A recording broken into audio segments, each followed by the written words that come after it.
Before the Spanish ever set foot on Mexican soil, before the first cannon was fired or the first horse galloped across the valley floor, there was a civilization standing at the center of the world, and it was held together by blood, not metaphorically, not symbolically. Literally, the Aztec Empire, at the height of its power, operated on a single belief, so total, so consuming, so woven into every part of daily life that it shaped everything from the planting of corn to the crowning of kings. The belief was simple and terrifying. The sun was alive, the sun was hungry, and if it was not fed the hearts of human beings, it would stop moving across the sky, and the world would end in permanent darkness. This was not the private fear of a few priests in a dark temple. This was state policy. This was the law of the land. This was the reason armies marched, the reason wars were fought, and the reason tens of thousands of people climbed stone steps to their deaths every single year, not because they were forced at sword point, but because they believed, with every part of themselves, that their death was keeping the universe alive. Stand in Tenochtitlan in the year 1500 AD and look around. What you see will not match anything you have been told about the ancient world. This is not a primitive settlement of mud huts and dirt paths. This is one of the largest, most sophisticated cities on the surface of the earth. It sits on an island in the middle of Lake Texcoco, connected to the mainland by 3 great causeways wide enough for 10 men to walk side by side. The population is somewhere between 200,000 and 300,000 people, larger than London at the time, larger than Paris, larger than any city in Spain. The markets are open and thundering with activity every single day. Merchants sell cacao beans and bright cotton cloth, turquoise jewelry and live eagles, medicinal herbs and rubber balls and obsidian blades sharp enough to shave with. Aqueducts carry clean, fresh water from the mainland into the city through an engineering system that Roman builders would have respected. The streets are swept every morning by thousands of workers whose only job is to keep the city clean. Canoes move through the canals in organized lanes, carrying goods and people across the water with quiet efficiency. Gardens float on the lake's surface, planted on rafts of woven reeds and rich soil, growing squash and corn and flowers in colors that have no names in European languages. And rising above all of it, visible from every corner of the city, from every point on the lake, from the distant hills that ring the valley, the temples.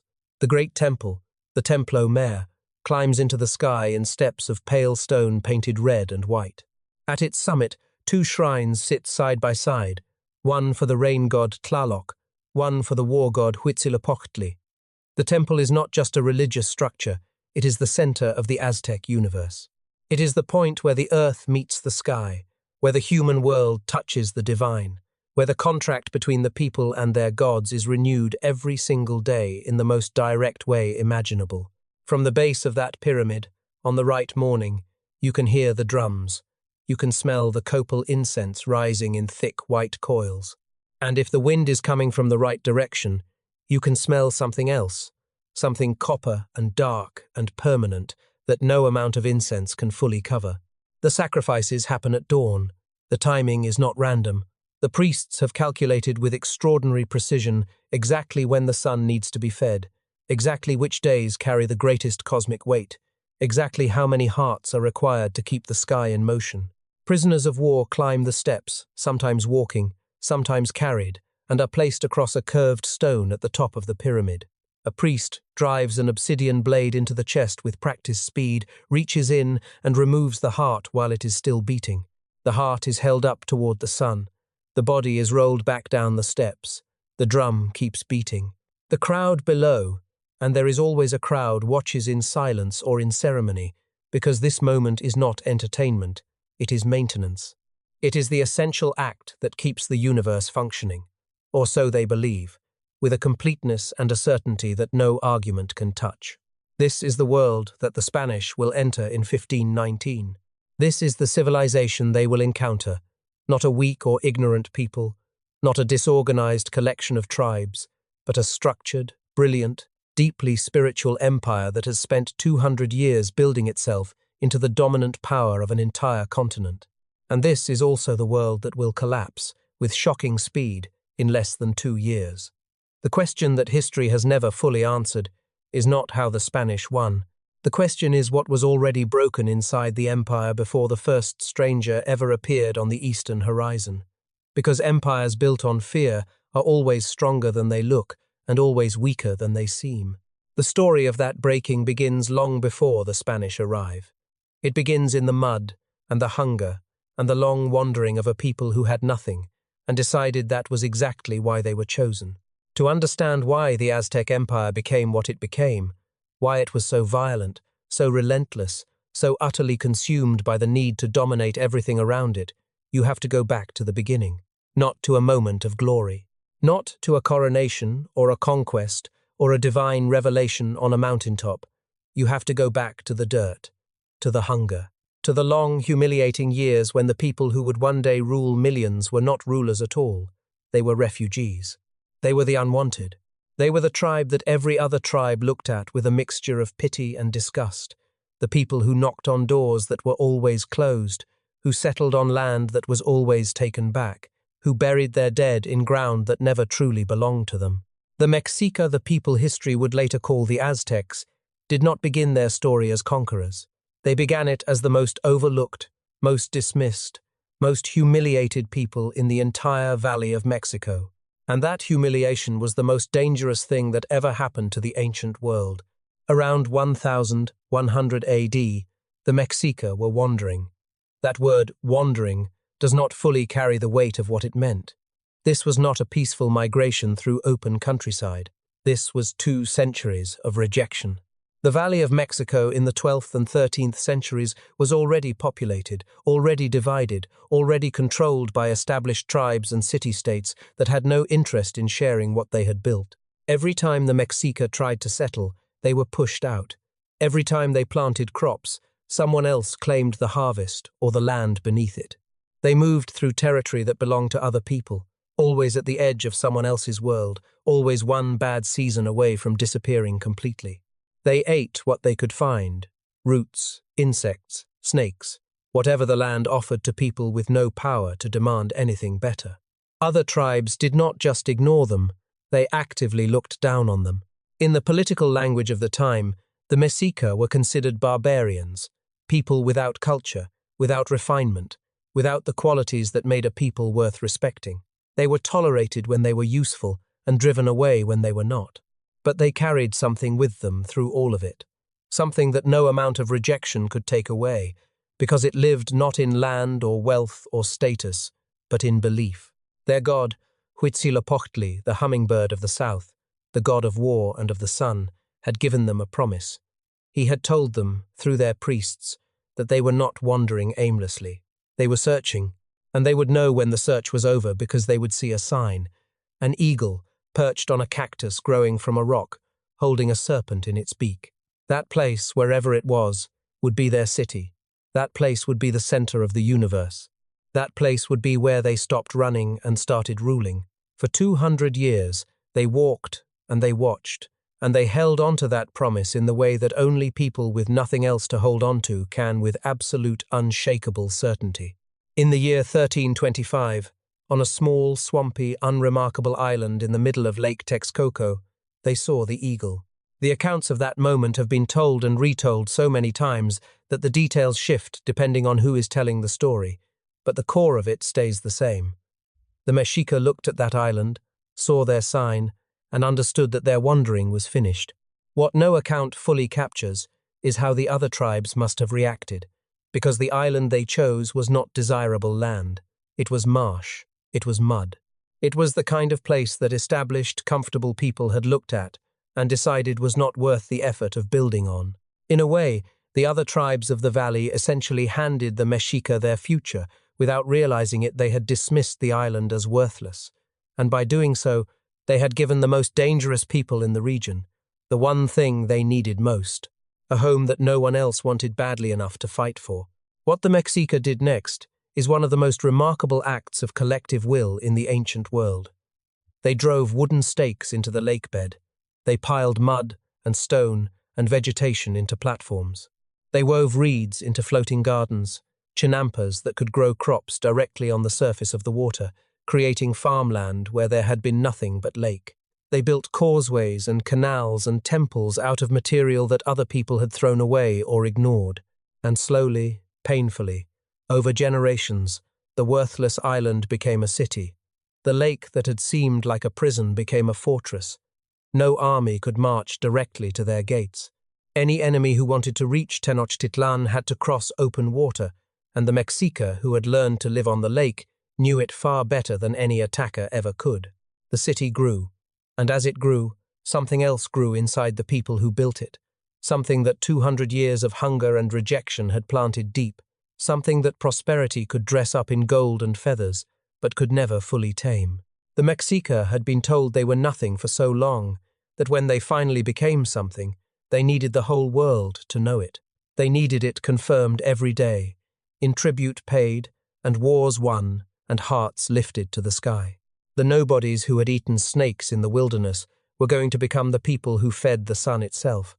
And nothing, no treaty, no alliance, no mercy, was going to stand in the way of that. That hunger drove them to forge alliances, crush enemies, and build a system of power so vast and so feared that it stretched across an entire continent. But the same hunger that built the empire would quietly, steadily, be building the conditions for its destruction. Power, at a certain point, stops being about strength and starts being about structure. The Mexica understood this earlier than most. By the early 1400s, they had grown from a swamp island settlement into a genuine military force, capable of fielding thousands of warriors and winning battles against neighbors who had once looked down on them with contempt. But winning battles and building an empire are two entirely different things, and the leaders of Tenochtitlan were smart enough to know the difference. Raw military power can take territory. It cannot hold it. It cannot organize it, tax it, feed from it, and expand it simultaneously. To do all of that, you need something more than an army. You need a system. And to build a system, the Aztecs did something that would define the next 100 years of Mexican history. They made a deal with people they would eventually betray. The Triple Alliance, formed in 1428, was one of the most consequential political arrangements in the pre-Columbian Americas. On one side was Tenochtitlan aggressive, militaristic, burning with the accumulated ambition of a people who had spent generations being told they were inferior. On another side was Texcoco, a city-state on the eastern shore of Lake Texcoco, renowned across the valley not for its warriors but for its philosophers, its poets, its legal scholars, and its ruler Nezahualcoyotl, a man so intellectually remarkable that even his enemies quoted his writing. On the third side was Tlacopan, smaller and less powerful than either of the others, included in the alliance as a practical gesture, given a share of the tribute that was just large enough to keep it cooperative. Together, these three city-states turned their combined force against the Tepanec Empire, the dominant power in the valley at the time, and destroyed it in a campaign that was as much political as it was military. The Tepanecs did not simply lose a war. They were dismantled. Their tribute networks were seized. Their subject cities were absorbed. Their power was erased so completely that within a generation, most people in the valley spoke of the Tepanec Empire, the way people speak of things that happened so long ago they barely feel real.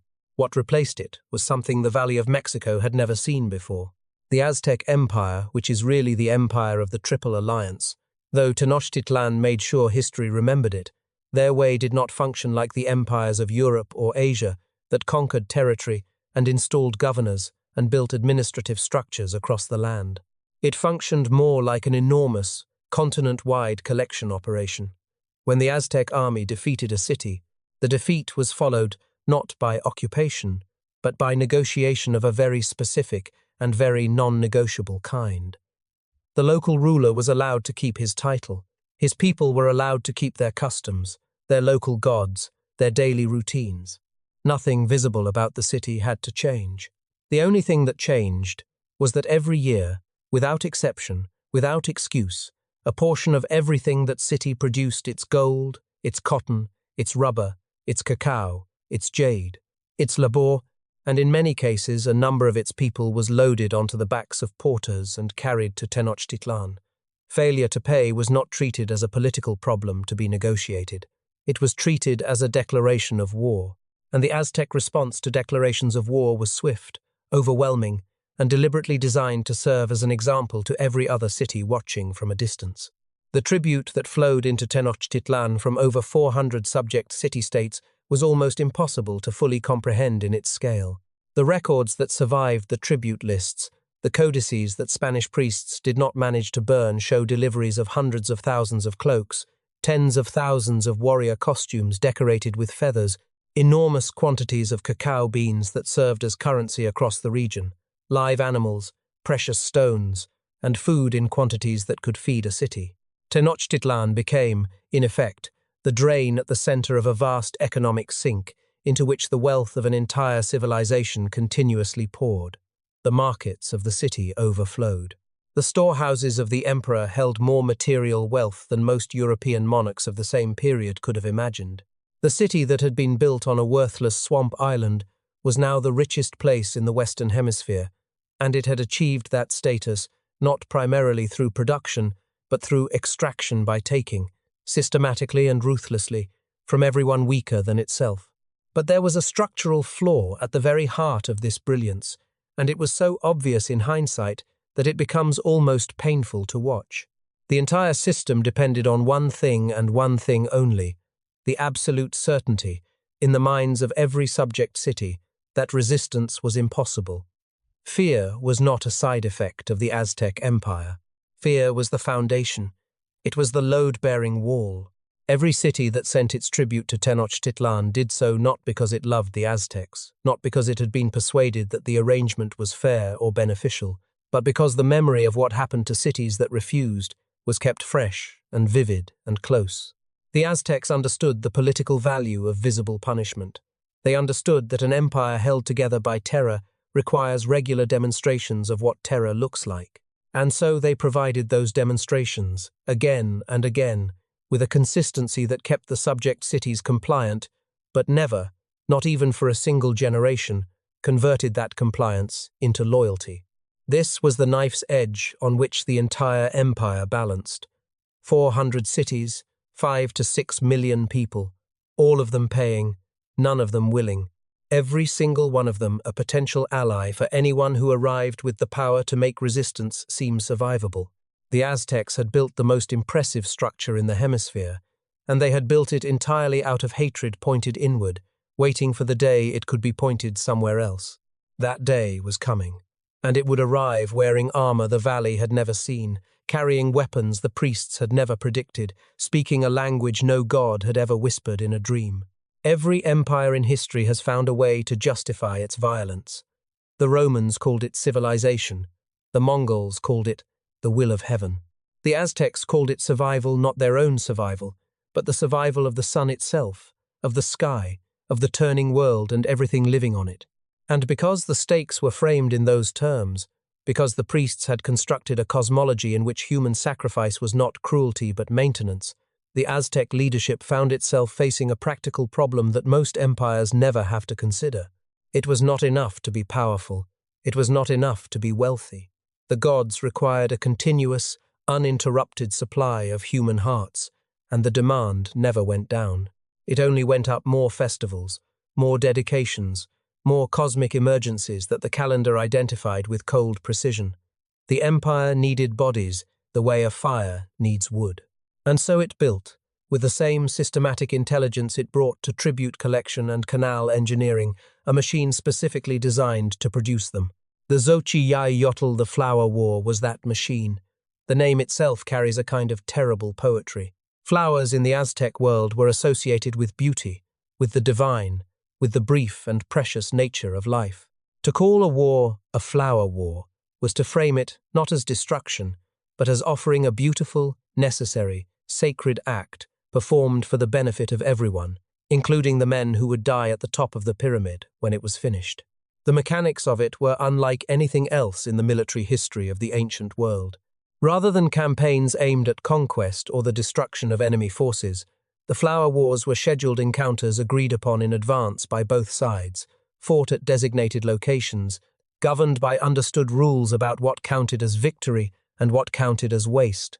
Warriors from Tenochtitlan and warriors from neighboring states like Tlaxcala, Huexotzinco, and Cholula would meet on a field and fight not to kill each other but to grab each other. A warrior who drove his obsidian-edged club into an enemy's skull had done something almost shameful. A warrior who wrestled a living man to the ground, bound his wrists, and marched him back across the valley, that warrior had done something the gods would notice. The social mechanics built around this system were intricate and deeply effective at motivating young men toward exactly the behavior the empire needed. An Aztec warrior's entire social standing was measured in captives. One captive earned him recognition. 2 captives earned him better clothing, specific colors and designs that announced his status to everyone around him. 3 captives, and he was eating at tables reserved for the elite, receiving land grants, being addressed with a respect that no amount of birth or family connection could otherwise buy. The sons of farmers could become the equals of nobles, simply by being good enough at the specific skill of taking a living man in combat. Boys grew up understanding this. They trained for it from childhood, not learning to kill efficiently, but learning to incapacitate, to control, to subdue a man who was trying to do the same thing to them. The warrior culture this produced was extraordinary in its discipline and its motivation, and it was pointed, with absolute intentionality, at a goal that had nothing to do with conquest, and everything to do with feeding a theological system that demanded its payment in heartbeats. The prisoners taken in the Flower Wars did not die immediately. They were brought back to Tenochtitlan and kept, sometimes for months, as the guests of the warrior who had captured them. This detail strikes modern readers as almost incomprehensible, but within the Aztec belief system it carried deep logic. The prisoner was not an enemy to be hated. He was an offering to be prepared.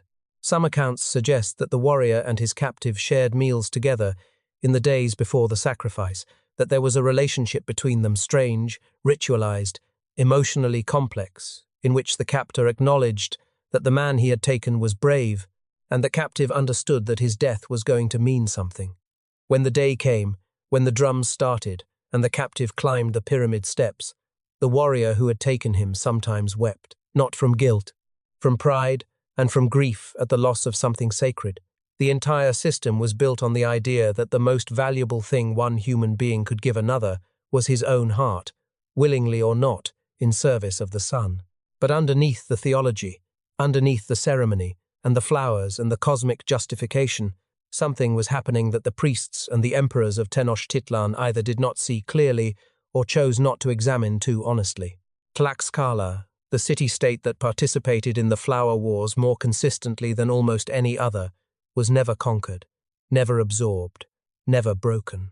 Some historians argue this was deliberate policy on the part of the Aztec leadership, that Tlaxcala was kept independent the way a hunter keeps a game preserve populated and protected so that it could be hunted again next season. If that is true, it was one of the most catastrophically short-sighted decisions in the history of statecraft.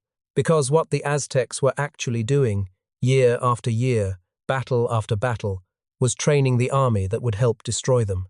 Every flower war that Tlaxcala fought made its warriors more skilled, more hardened, more experienced in fighting Aztec tactics specifically. Every warrior who survived those encounters understood the Aztec way of war from the inside. And every family in Tlaxcala that lost a son to the pyramid altars of Tenochtitlan added another layer of hatred to a wound that never fully closed.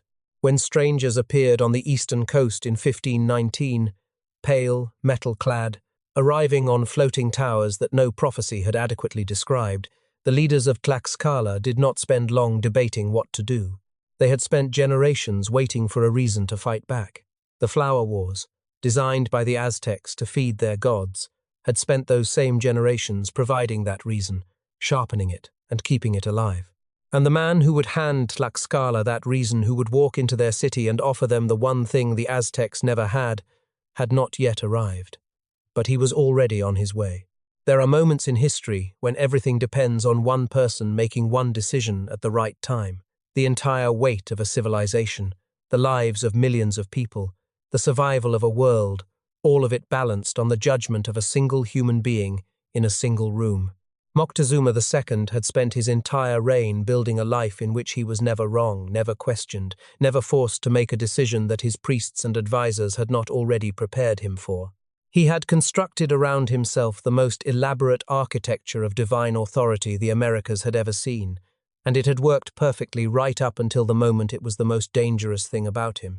The man who sat on the throne of the most powerful empire in the Western Hemisphere in the year 1519 was not weak.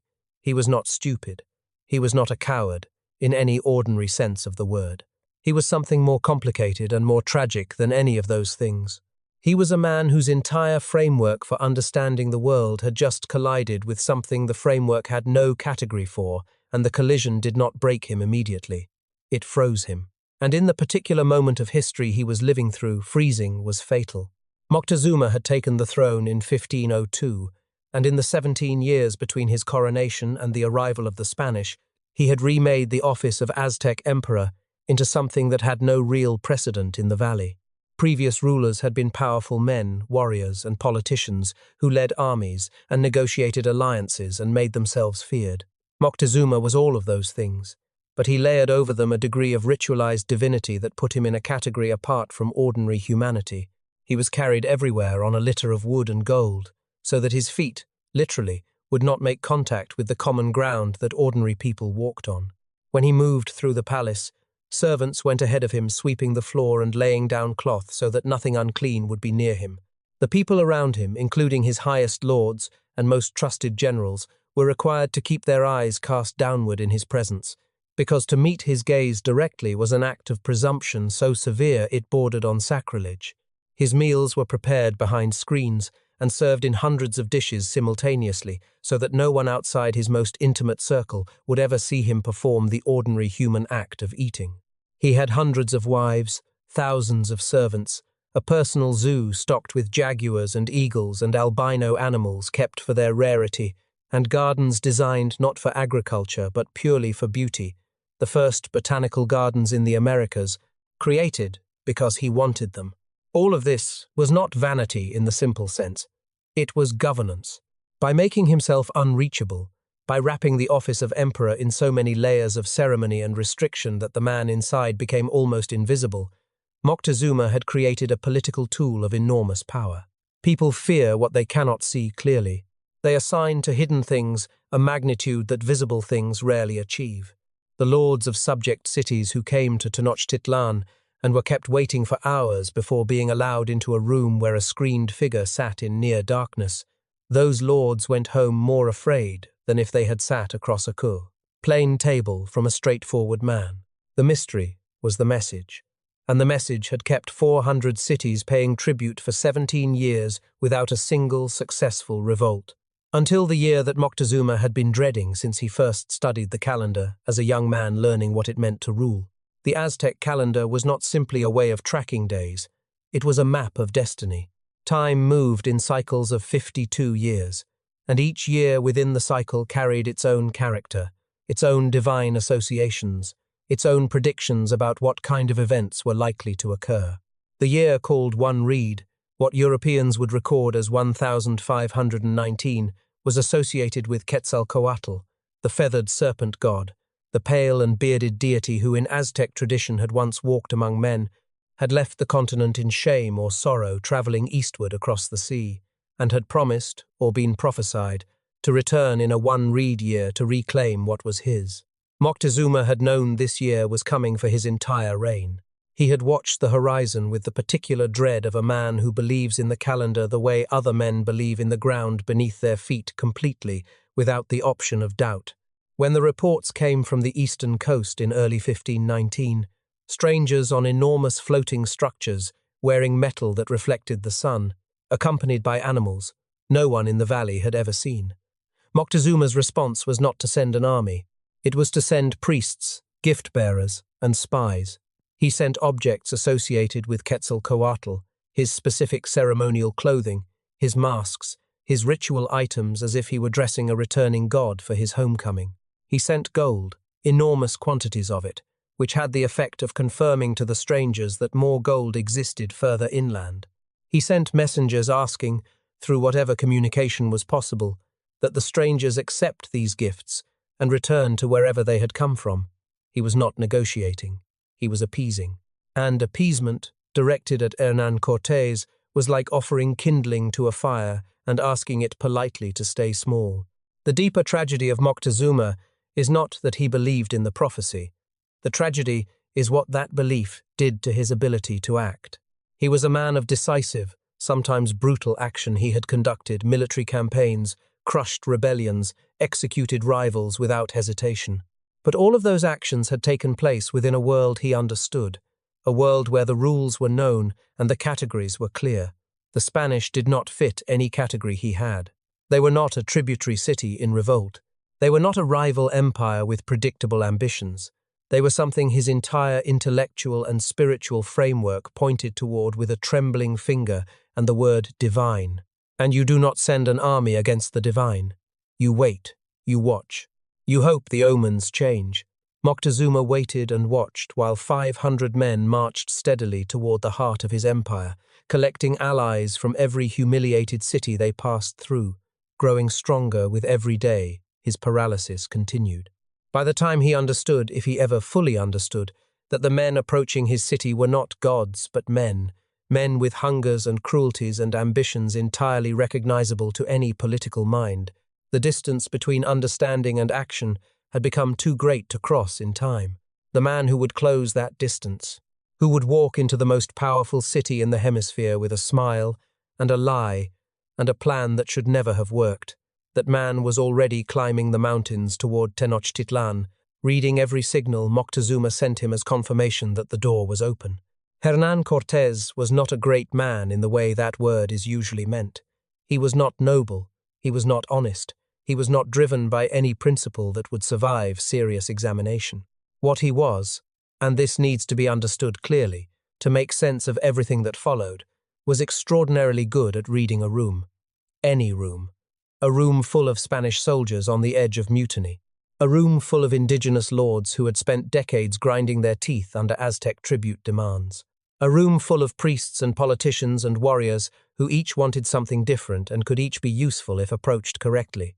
Cortés walked into every room in Mexico the same way, with confidence that was almost indistinguishable from certainty, with words carefully chosen to tell each person exactly what they most needed to hear, and with a complete and apparently effortless willingness to say whatever the situation required, regardless of whether any of it was true.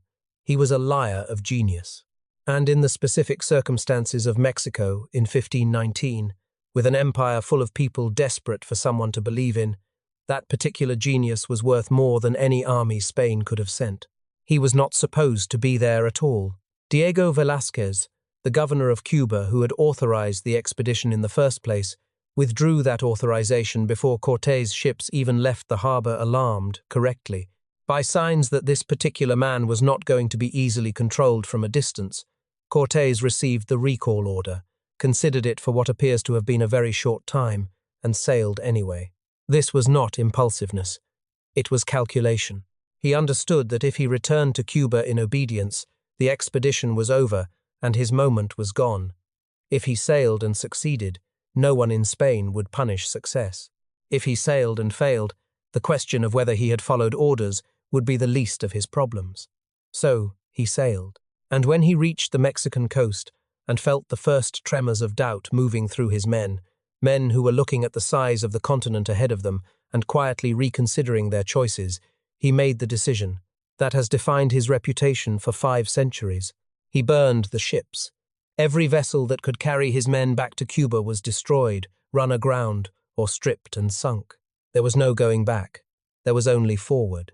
The men who had been thinking about retreat were now thinking about survival, which meant thinking about victory, which meant following Cortés.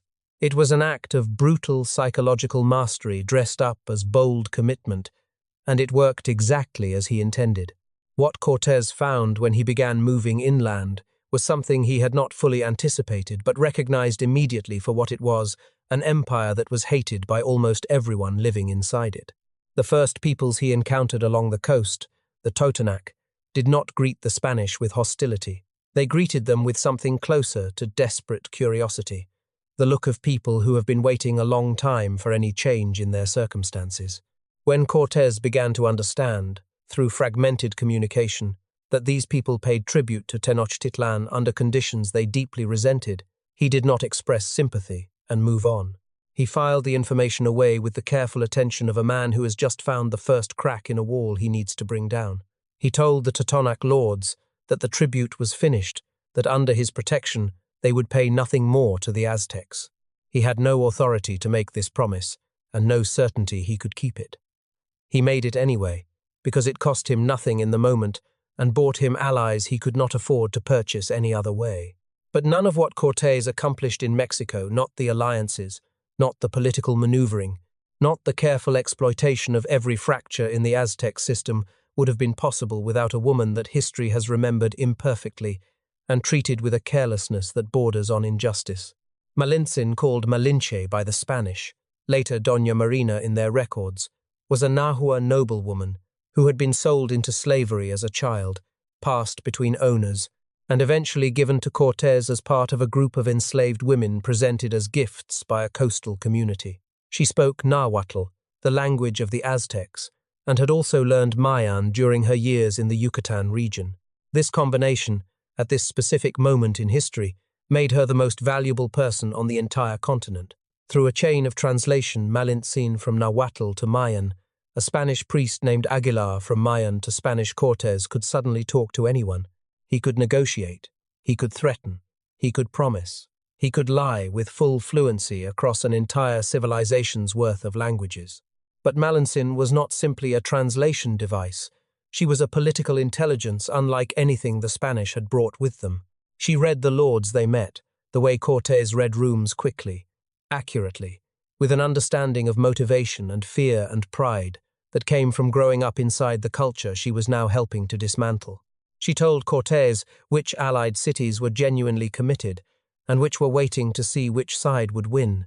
She identified ambushes before they were sprung. She understood the internal hierarchies of the Aztec Empire well enough to tell Cortés exactly where to apply pressure and exactly what to offer to make that pressure effective. Some in later Mexican history would call her a traitor to her people. Others would point out that the people who sold her into slavery as a child had not given her much reason to feel loyalty toward the existing order of things. The truth is probably something more complicated than either verdict. A woman of extraordinary intelligence, making the best calculations available to her in a world that had never offered her anything resembling a fair choice. By the time Cortés began the final approach to Tenochtitlan, the force marching behind him looked almost nothing like the 500 Spanish soldiers who had burned their ships on the coast.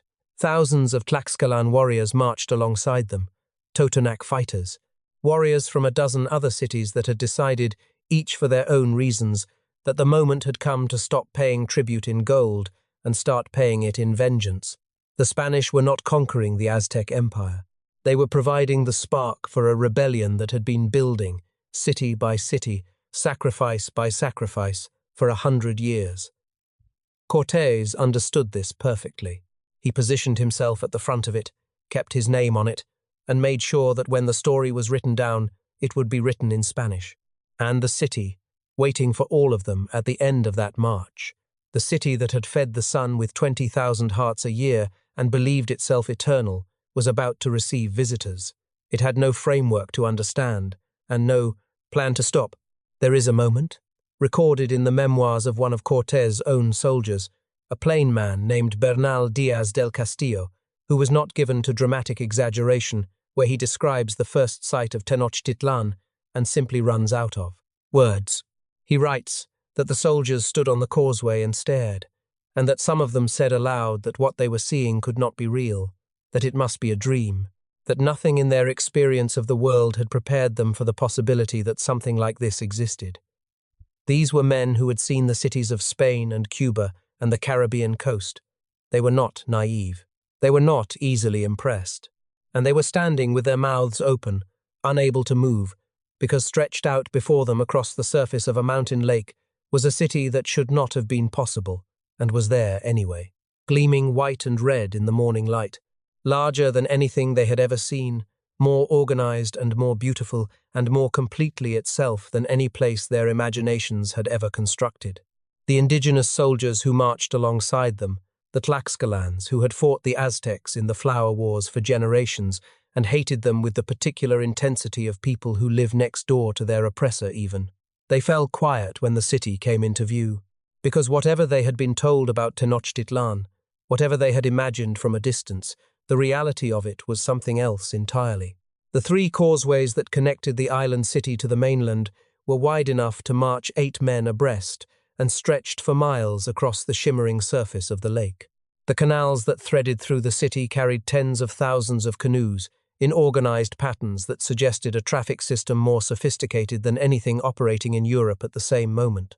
The aqueducts, 2 massive dual-pipe systems that brought fresh water from springs on the mainland, ran continuously, supplying a city of somewhere between 200 and 300,000 people with clean drinking water at a time when most European cities were still pulling disease from shared wells. The markets of Tlatelolco, Tenochtitlan's twin city on the northern part of the island, were so large and so well organized that Spanish soldiers who had visited the great markets of Constantinople and Seville said without hesitation that they had never seen anything comparable. Every good that the empire extracted from its 400 subject cities ended up here: cacao and vanilla, rubber and copper, live animals and carved jade, cotton in colors that the Spanish had no names for, food in quantities that suggested a logistical operation of almost industrial scale. The city did not just exist. It functioned with a precision and an efficiency that made the greatest cities of the Old World look, by comparison, somewhat improvised. Moctezuma came out to meet them on the causeway personally. This detail alone tells you something important about the psychological state of the emperor at that moment, because everything about the way Moctezuma had constructed his reign was built around the principle that he did not go to people. People came to him and waited, and approached on their knees, and kept their eyes down. For him to walk out onto a causeway to greet arrivals was a reversal of the entire grammar of his power. He came wearing sandals with soles of hammered gold. He was surrounded by lords of the highest rank, some of whom walked ahead of him laying down cloth so that his feet would not touch the bare stone of the causeway even through the sandals. Other lords flanked him with feather canopies held above his head. No one in the procession met his eyes. No one in the procession was meant to. The entire display was a performance of divinity so practiced and so total that it operated even here, in this unprecedented situation, as if the circumstances were ordinary and the protocols still made sense. Moctezuma gave Cortés garlands of flowers and gifts of gold and jade. He offered the Spanish and their allies housing in the palace of his father, Axayacatl, a great compound near the center of the city, with enough rooms to house the entire force comfortably. He was gracious. He was composed. He was, by every external measure, in complete control, and he was walking directly into the worst mistake of his life. The arrest happened within days. Cortés had been watching the city, counting the warriors, measuring the distances between the causeways, and calculating what would happen to his 500 Spanish soldiers if the 200,000 people surrounding them decided at any moment to stop being hosts and start being an army. He needed a guarantee that no calculation could provide, and so he created one the only way his particular mind knew how, by removing the variable that controlled everything else. He walked into Moctezuma's chambers with a small group of armed men, and informed the emperor, through Malintzин's steady translation, that he would be coming with them. The official reason given was a pretext so thin it barely deserves the word: a skirmish between Spanish soldiers and Aztec warriors on the coast, which Cortés presented as evidence of Moctezuma's bad faith. The real reason was simpler and colder. Moctezuma was the switch that controlled the entire empire. If Cortés held the switch, he held everything. What followed was the most astonishing moment in the entire conquest, and possibly in the entire history of the Americas. Moctezuma did not call his guards. He did not signal his lords. He did not invoke his divine status or his army, or the 200,000 people living within shouting distance of the room where this conversation was happening. He went. He walked out of his chambers and into Spanish custody, and told the lords and warriors who saw it happen that this was his choice, that they should remain calm, that they should continue their duties. The palace guards stood at their posts. The army remained in its quarters. The city continued to function around an emperor who was no longer free, operating on his instructions delivered from a room he could not leave, keeping the machine running for the men who had just taken it over without firing a single shot. The greatest empire in the Western Hemisphere had been captured in an afternoon by a man with 500 soldiers and no plan that should have worked. And the reason it worked, the only reason, was that the system Moctezuma had built around his own divine authority had made it impossible for anyone around him to act without his permission. His power had become his cage, and Cortés had simply locked the door. But a cage, no matter how golden, creates pressure. And pressure, held long enough inside a city of warriors who had spent their entire lives training to fight, eventually finds a way out. Every system under enough pressure eventually breaks at its weakest point.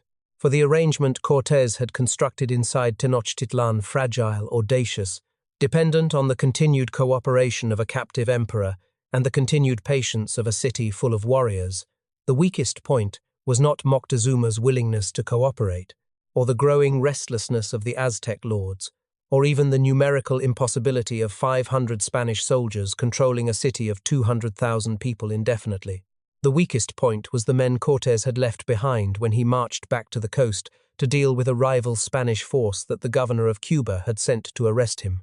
The weakest point was Pedro de Alvarado, a man whose courage in battle was matched only by his complete inability to understand that there are situations where courage is not the quality most required, and that holding a city you have taken through psychological manipulation demands an entirely different set of skills than taking it in the first place. What Alvarado did in the spring of 1520 in the courtyard of the great temple of Tenochtitlan did not just undo the careful work Cortés had spent months constructing. It lit a fire that would never fully go out. The festival of Toxcatl was one of the most important religious celebrations in the Aztec calendar, a ceremony honoring Huitzilopochtli and Tezcatlipoca, the war god and the smoking mirror, two of the most powerful figures in the Aztec pantheon. The celebration brought together the highest lords and most senior priests of Tenochtitlan in the courtyard of the great temple, dressed in their finest ceremonial clothing, adorned with feathers and jade and gold that represented generations of accumulated sacred meaning. They were unarmed. The ritual did not call for weapons. These were not soldiers preparing for battle, they were nobles and holy men performing a ceremony that their civilization had performed for generations, in a sacred space that had always been protected by the understanding that what happened inside it was between the people and their gods. Alvarado claimed afterward that he had received information suggesting the festival was a cover for an armed uprising, that the gathering was a preparation for an attack on the Spanish garrison. Whether he genuinely believed this, whether he invented it as justification after the fact, or whether he simply panicked at the sight of thousands of armed-looking men in a confined space, and acted before his fear could be reasoned with, history has never been able to establish with certainty. What history can establish is what he did. He ordered the entrances to the courtyard sealed, and then he ordered his men to attack. The soldiers moved through the crowd with blades drawn, and the nobles and priests who had no weapons, who had come to pray and dance and honor their gods, had nowhere to go and nothing to fight back with. The killing lasted only minutes. Hundreds died in the courtyard. The blood ran between the stones of a temple that had seen enormous quantities of blood before, but never like this, never the blood of the city's own highest born, never the blood of men who had come in peace and been given no warning and no chance. When the survivors escaped into the streets of Tenochtitlan, and the news spread through the city in the way that news of atrocity always spreads faster than any messenger, louder than any drum, the rage that had been simmering under the surface of Aztec cooperation since the day Moctezuma was arrested rose to a temperature that no amount of diplomacy or imperial instruction could bring back down. The city did not explode slowly. It exploded all at once. Cortés returned to Tenochtitlan to find his garrison under siege, his supply lines cut, his men trapped inside the palace complex and running low on food and water, while the streets outside filled with warriors who had stopped waiting for their emperor to give them permission to fight.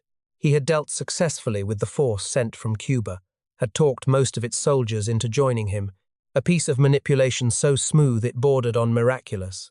But the army he brought back to the city was walking into a situation that his particular skills were poorly designed to fix. You cannot talk your way out of a city that is actively trying to kill you. You cannot negotiate with people whose holiest men you just butchered in their own temple. Cortés tried anyway, because trying was what he did. And the instrument he reached for was the one that had served him so well for so long, Moctezuma, brought out onto the roof of the palace to speak to his people, to ask them to stand down, to invoke the authority of the divine emperor one final time in service of the men who were holding him captive. What happened on that rooftop is one of the most debated moments in the entire history of the conquest. The Aztec crowd below, warriors, lords, ordinary people who had watched their city occupied, and their emperor imprisoned, and their nobles massacred in a sacred courtyard, looked up at the man who had been the center of their universe and saw something they had never been prepared to see. They saw someone who had chosen, or been forced to choose, the wrong side. The accounts say that objects were thrown, stones, possibly arrows, that Moctezuma was struck, that he was carried back inside wounded, and that, within days, he was dead. The Spanish version of his death says he succumbed to the wounds inflicted by his own people, a king destroyed by the subjects he had tried to protect. The Aztec accounts that survived suggest something darker, that the Spanish, recognizing that a captive emperor who could no longer calm his people was not an asset but a liability, ended his life themselves, and constructed the story of the stoning to cover what they had done. The third possibility sits between these two, and it is in some ways the most heartbreaking, that Moctezuma, having spent months as a prisoner performing the functions of power without any of its reality, simply stopped. That a man whose entire identity had been built around divine authority, stripped of everything that made that authority meaningful, found nothing left inside himself worth fighting to preserve, and let go. On the night of the 30th of June 1520, Cortés made the decision to run. He organized his forces in the deepest hours of darkness and began moving them along the causeway toward the mainland, carrying a portable bridge to cross the gaps where the Aztecs had removed sections of the road. They were loaded down with gold, staggering quantities of it, the accumulated tribute of an empire, which the Spanish soldiers had spent their captivity sorting and melting and refusing to leave behind even now, even in the dark, even running for their lives. The Aztecs found them on the causeway. The fighting that followed was not a battle in any organized sense. It was a catastrophe, unfolding in darkness and water. Men fell off the edges of the causeway into the lake and sank under the weight of the gold strapped to their bodies. Horses screamed and went into the water. Aztec warriors in canoes pulled men from the causeway edges and dragged them toward the temple steps. By the time the survivors reached the mainland, somewhere between a third and half of Cortés's Spanish force was dead, along with thousands of Tlaxcalan allies.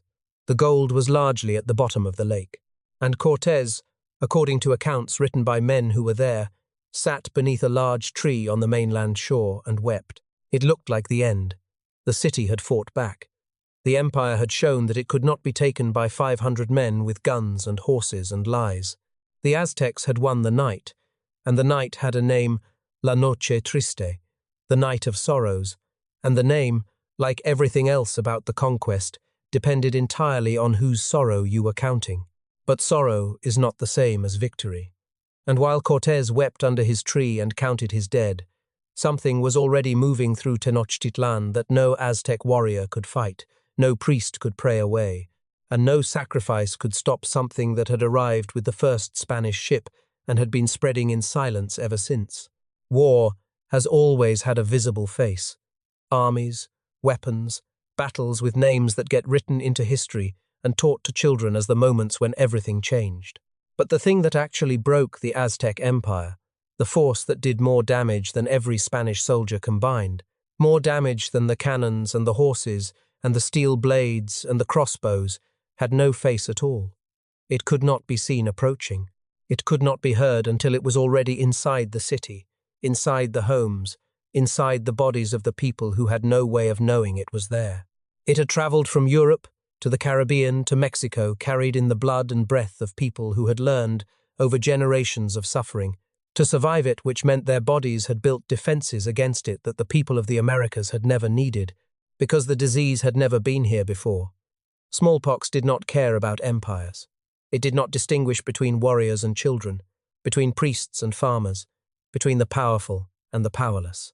It moved through Tenochtitlan the way fire moves through dry grass faster than anyone could run from it, consuming everything it touched, and leaving behind a silence where there had been the noise of a living city. The first cases almost certainly arrived before the night of sorrows, carried by soldiers in the force the governor of Cuba had sent to arrest Cortés, men who brought the virus ashore, without knowing it, who had no symptoms yet, or whose symptoms seemed like ordinary illness in the chaos of a military expedition. It spread through the coastal communities first, moving inland along the same trade routes and messenger roads that connected the empire to its extremities. By the time Cortés was sitting under his tree on the mainland shore counting his dead after the Night of Sorrows, the disease was already inside Tenochtitlan. And the Aztec population, which had spent thousands of years completely isolated from the diseases of the Old World, had nothing inside their bodies to slow it down, no inherited resistance, no partial immunity built up through centuries of exposure, nothing. The virus moved through them the way it had once moved through European populations in the darkest centuries of that continent's history, except faster, because in a city as densely populated as Tenochtitlan, with people living close together and sharing water from the same aqueducts and gathering in the same markets and temples, there was almost no mechanism by which a healthy person could avoid contact with a sick one. The death toll in that first wave is one of those historical numbers that the mind struggles to hold. Estimates suggest that somewhere between a third and half of Tenochtitlan's population died within months. In a city of 200,000 to 300,000 people, that means somewhere between 70,000 and 150,000 human beings dead, not in battle, not in sacrifice, not in any way that the Aztec belief system had a category for, but simply sick, covered in the raised sores that gave the disease its name, burning with fever in their homes, while the people trying to care for them sickened and died alongside them. Entire families disappeared. Neighborhoods fell quiet. The bodies accumulated faster than they could be removed, and the city that had been famous across the continent for its cleanliness and its order found itself overwhelmed by a catastrophe that its extraordinary administrative machinery had no protocol for handling, because nothing like this had ever happened before, and there was no inherited wisdom about what to do. Cuitlahuac, the man who had replaced Moctezuma, the warrior leader who had organized the resistance that drove the Spanish off the causeways on the Night of Sorrows, the man who represented the empire's last real chance of mounting a coherent military defense, died of smallpox, 80 days after taking power. 80 days. He had been emperor for less than 3 months.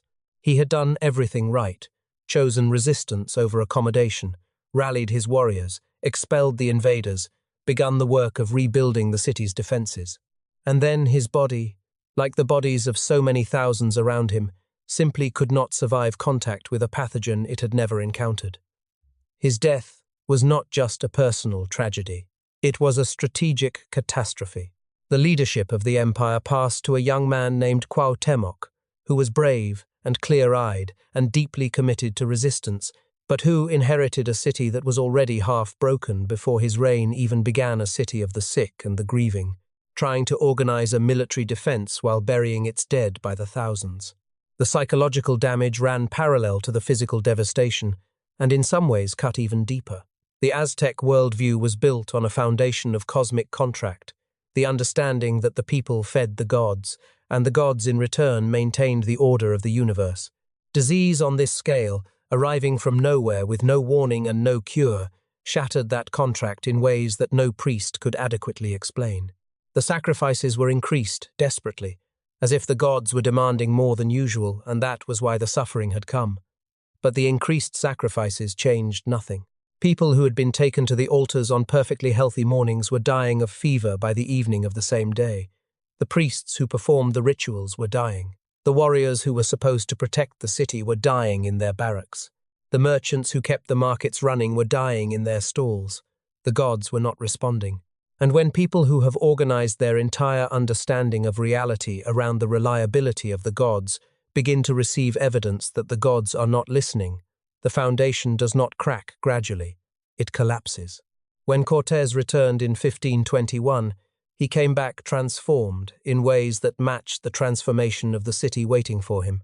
He had spent the months after the Night of Sorrows doing something that most commanders in his position would not have had the steadiness to do. He had rebuilt. He had kept his Tlaxcalan allies committed through a combination of genuine partnership and the kind of pressure that partnership with Cortés always eventually involved.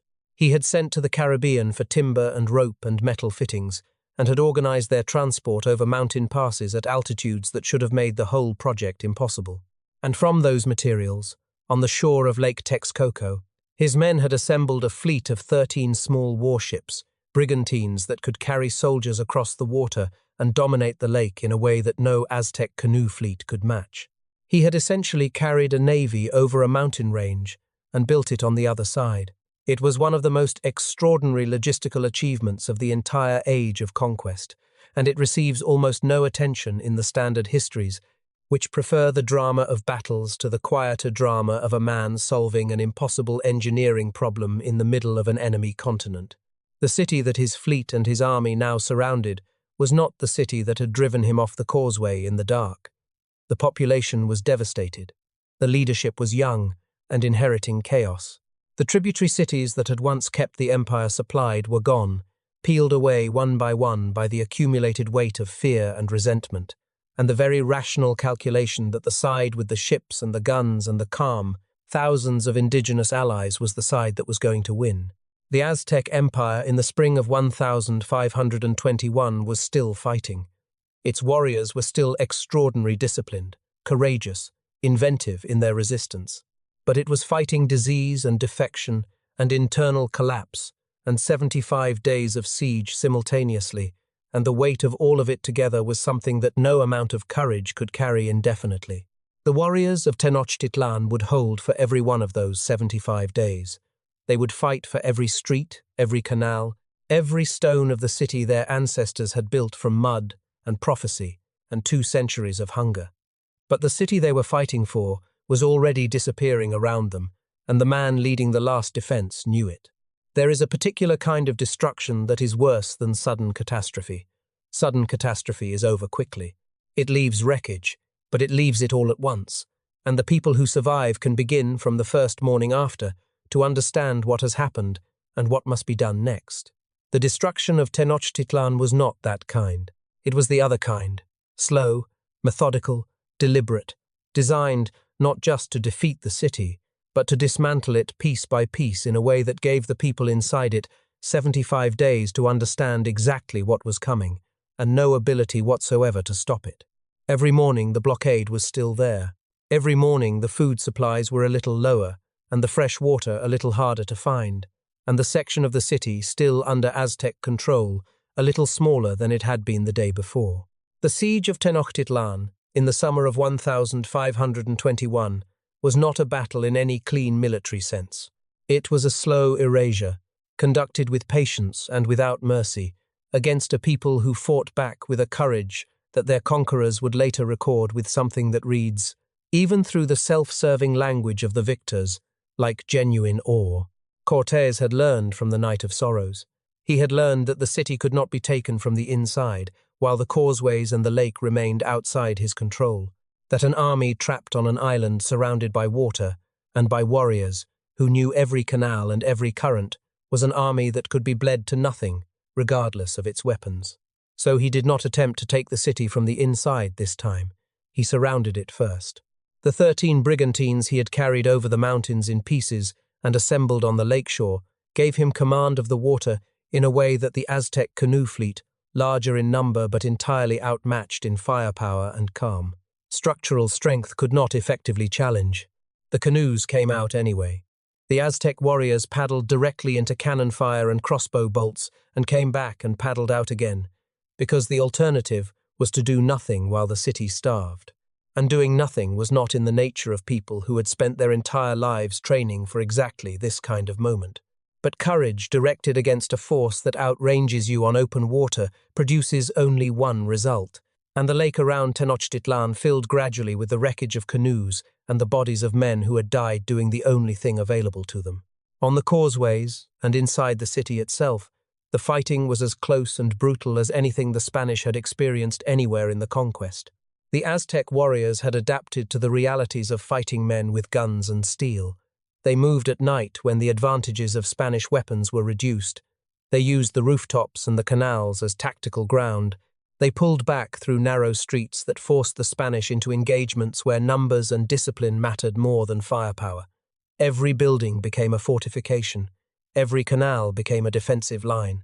The Spanish and their indigenous allies advanced street by street and paid in blood for every street they took. And then, each evening, they did something that the Aztec defenders could only watch with a helpless fury. They tore down the buildings they had taken and threw the rubble into the canals, filling them in, creating solid ground where there had been water, removing the defensive advantages the city's geography had always provided. Tenochtitlan was being unmade by the same process that had made it one load of debris at a time, one filled canal at a time, the extraordinary island city being converted by its own stones into an ordinary piece of land that Spanish cavalry could cross without difficulty. The starvation that set in as the weeks passed was documented by survivors on both sides, and the accounts share a quality of horror that does not require exaggeration. The people inside the city were eating anything that remained: leather, bark, the roots of plants pulled from the remains of the floating gardens, water that had become contaminated as the siege cut off the aqueducts from the mainland. Disease moved through the weakened population with even greater speed than it had during the smallpox epidemic. The dead lay in the streets because there was no longer the organization or the energy to remove them. Warriors who had been among the finest soldiers in the hemisphere were fighting on empty stomachs, sick, exhausted, watching their city dissolve around them and refusing to stop. Cuauhtémoc, the young emperor who had inherited this catastrophe, moved through his shrinking territory, holding what he could hold, making decisions with the resources available to him, which grew smaller every day. He sent messages to allied cities asking for relief forces that never came because the allied cities had made their calculations and arrived at the same answer that the tributary cities had arrived at months earlier. The empire was ending. The time for loyalty to a losing side had passed. On the 13th of August 1521, with perhaps a few square blocks of the city still under Aztec control and the population inside it reduced to a fraction of what it had been 2 years earlier, Cuauhtémoc attempted to escape across the lake by canoe. Whether he was trying to reach the mainland to organize continued resistance or simply trying to survive long enough to fight another day, his intention was never realized. Spanish brigantines intercepted the canoe on the open water. He was taken alive and brought before Cortés on the causeway, and the moment that followed was recorded by multiple witnesses and has been retold so many times that it has taken on the quality of legend, though the historical sources suggest it is essentially true. Cuauhtémoc looked at the man who had spent 2 years methodically destroying everything he was responsible for protecting, and he did not beg. He did not weep.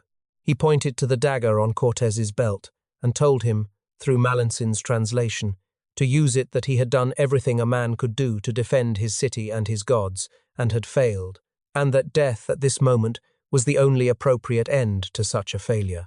Cortés did not use the knife. He needed Cuauhtémoc alive, needed him to tell his remaining warriors to lay down their arms, needed him to reveal where the remaining Aztec gold was hidden. He kept him alive for exactly as long as Cuauhtémoc remained useful, and then had him tortured feet held over burning coals, while Spanish soldiers asked about gold that may or may not have existed, and eventually executed years later in a Honduran jungle on charges of plotting rebellion, far from the lake city he had tried to save, far from the gods he had served, far from everything that had made his brief life meaningful. What the Spanish did to Tenochtitlan after it fell went beyond military conquest into something that can only be described as cultural annihilation. The temples were pulled apart stone by stone, and the stones used to build Catholic churches on the same ground, so that the act of worship in the new order would take place literally on the body of the old one. The canals were filled. The lake was drained over the following centuries. The floating gardens were destroyed. The zoo was emptied. The botanical gardens were cleared. The palace where Moctezuma had once moved behind screens so that no one could watch him eat was torn down. And the books, the painted codices in which the Aztec priests had recorded their history, their astronomy, their religious knowledge, their calendar calculations, their poetry, their understanding of medicine and agriculture, and the movements of planets, the books were burned. Bishop Juan de Zumarraga, a man who believed with complete sincerity that he was doing God's work, organized the collection and burning of Aztec manuscripts on a scale that the world would not see again until the 20th century. Thousands of books went into fires that burned for days. Of everything the Aztecs ever wrote and painted and recorded across the full span of their civilization, fewer than 20 complete documents survived. 20. From a culture that had been writing for centuries. The rest is ash. The sun rose on the 14th of August 1521, over a city of rubble and silence. It did not fall from the sky. It did not die in the darkness the priests had always feared. It came up anyway, indifferent and unchanged, over a world that would never again be what it had been the morning before. 500 years is a long time, long enough for empires to become legend, for languages to drift into silence, for the names of kings to fade from memory until only scholars searching through fragments and ash can find them. 500 years is long enough, in most cases, for the world to move on completely, to replace what was lost with what came after, to let the wound close and the scar smooth over until it is only visible if you know exactly where to look. But the wound left by the fall of Tenochtitlan did not close. It could not, because the thing that was destroyed was not simply a political structure, or a military empire, or a ruling dynasty that could be replaced by the next one in line.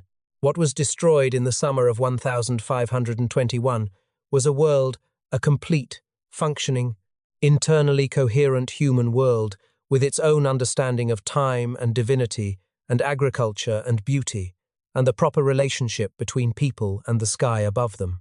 And the world that was built on top of it, brick by brick, church by church, colonial law by colonial law, was never able to fully cover what lay underneath.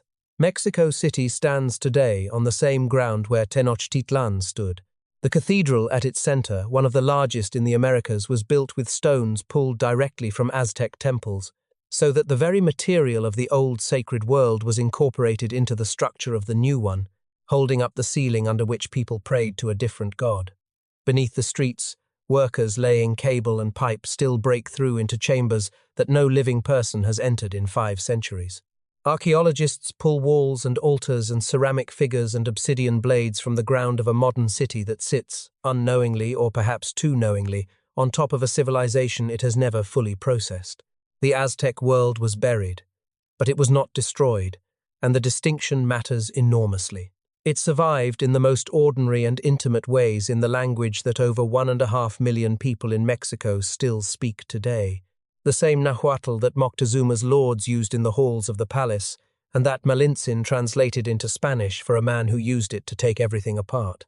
It survived in the food that the entire modern world now eats without knowing where it came from: corn, which the Aztecs and their ancestors cultivated over thousands of years into the staple grain of a continent, tomatoes and chili peppers that form the foundation of cuisines from Italy to India, chocolate that the Aztecs drank as a bitter ceremonial liquid and that the world now consumes in quantities that would have seemed impossible to the merchants of Tlatelolco, avocados and vanilla and squash that traveled from Mexican soil to every kitchen on earth and took their place there so completely that people who eat them daily have no idea they are consuming the agricultural legacy of a civilization. Their history books taught them was primitive. It survived in the faces of the majority of Mexicans alive today, who carry in their genetics the ancestry of the people who built Tenochtitlan, who flooded the causeways on the Night of Sorrows, who died of smallpox in their homes while the siege closed around them. The empire fell. The people did not. They bent. They absorbed. They survived in the way that people always survive the destruction of their world, by carrying the most essential parts of it inside themselves, in places that no army and no bishop's bonfire can reach.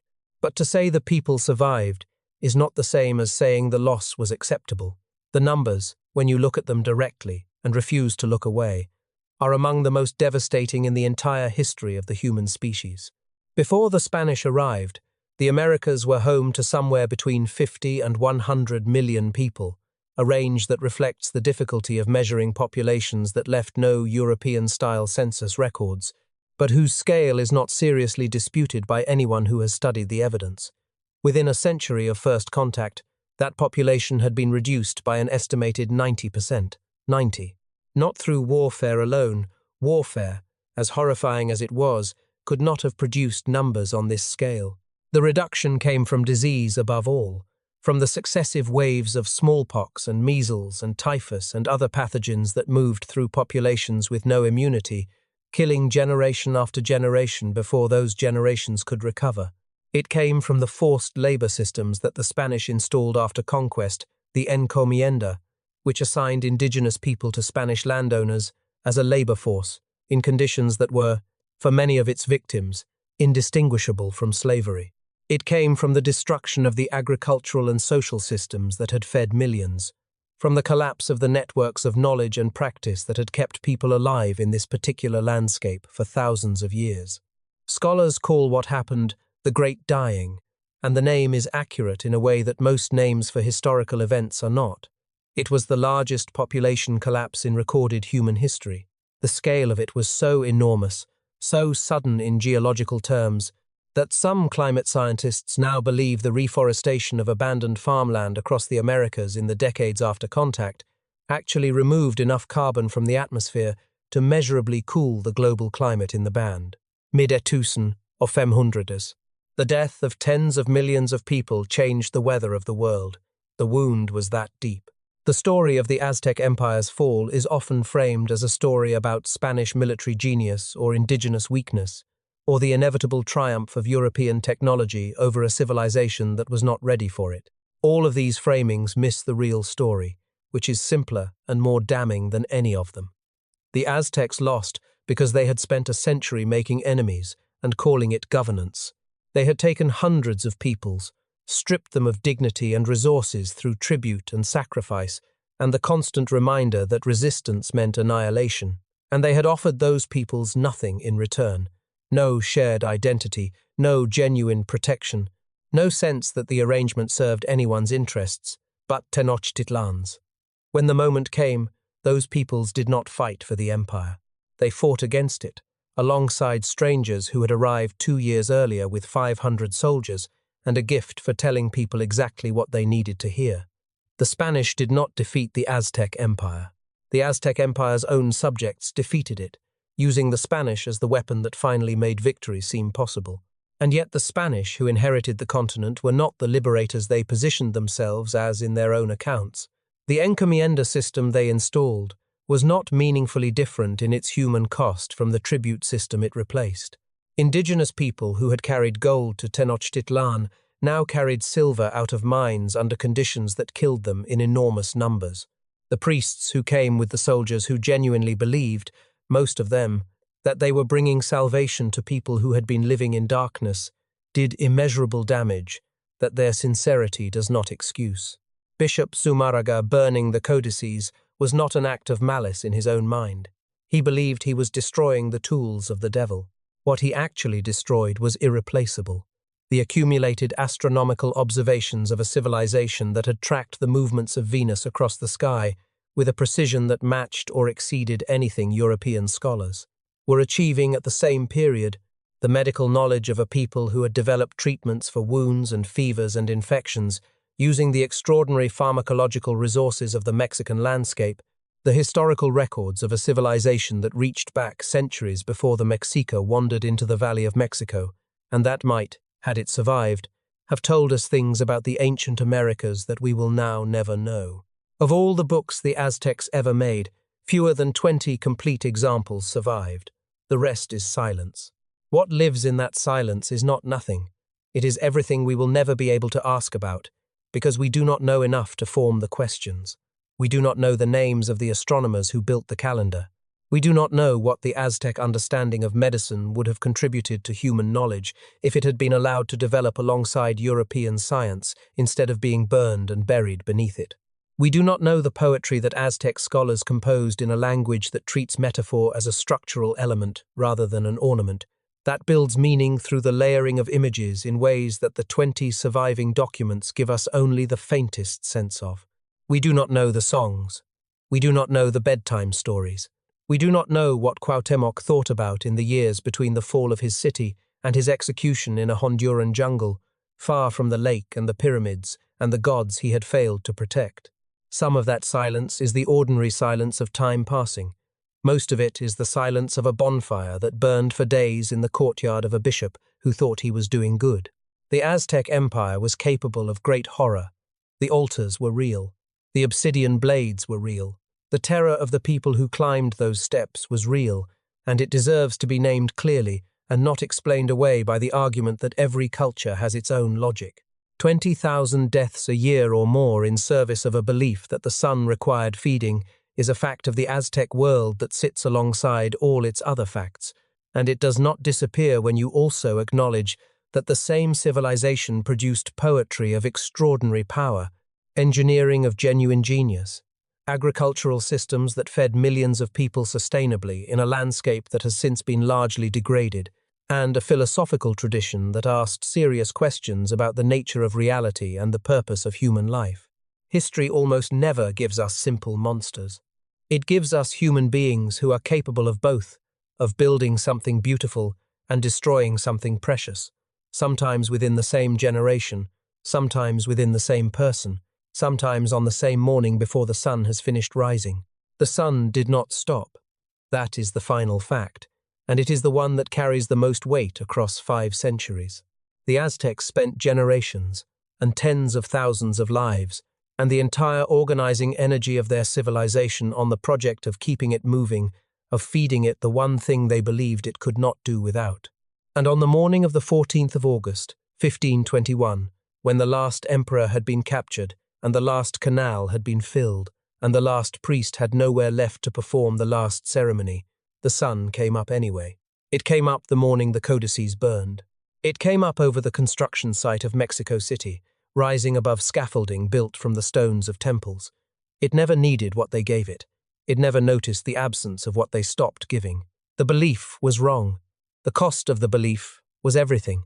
What do you think? Could an empire so powerful, so advanced, so vast, really fall in less than 2 years? Or was the fall inevitable the moment the first tributary city decided that the cost of loyalty was higher than the cost of rebellion? History does not repeat itself exactly, but the patterns empires built on fear, power mistaken for permanence, the slow accumulation of enemies who are waiting for their moment, those patterns never really go away. Leave your thoughts below, and if this story moved you, share it with someone who thinks they already know everything about history. Because the real story is almost always stranger, sadder, and more human than the version we were taught in school.